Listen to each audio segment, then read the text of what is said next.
Okay, now let's get down to business, right? So you're here because you wanted to find out how to become a true relational marketer, and we're going to talk about the 10 things you need to know on how you can become a true relational marketer and help you grow your business.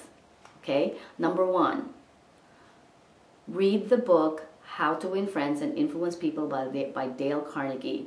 This book was written in 1936 and has been reprinted many times, has been translated in different languages. And if you are in a business where you need people to succeed, you need to read this book. It's not an option. How to Win Friends and Influence People by Dale Carnegie. And one of the things that, there's so many things, so many golden nuggets in that book, but one of the things that I really remember from reading that book way back when I was in high school, so yeah, that was a long time ago, but one thing that I really did my best to do was to remember people's names.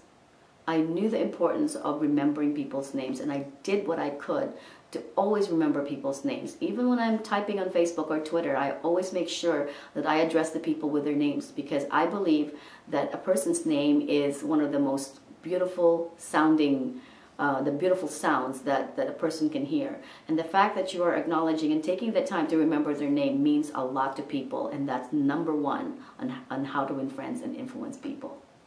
Number two, it's not about you. I know. We always we were taught to just be always present and always ready to give our 30-second shout to fame or our 30-second pitch, and that's good. That's very good to know, because that will come. That question will come. But when you meet somebody, the first thing you need to know is that it's not about you.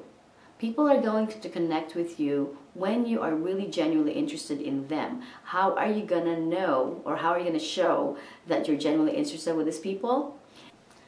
I have incredible mentors, Danny Johnson and Brig Hart, who have actually introduced me to this concept of FORM, which is an acronym, F-O-R-M.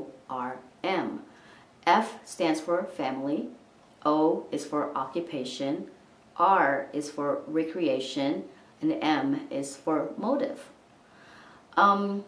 Form is what you use when you first meet somebody and you want to engage them in a conversation. You start asking them questions and see how they will talk about their families, their occupations, their recreation, and their motives.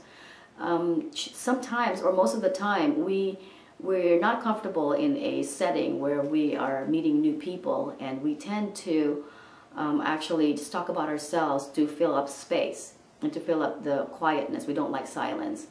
Well, the best thing to do that is to ask questions, because asking questions shows that you're definitely interested with the other person, and that's more powerful than reciting your resume, your lengthy resume, to impress them. People are not impressed if you talk about yourself too much. They're more impressed if you're genuinely interested in them.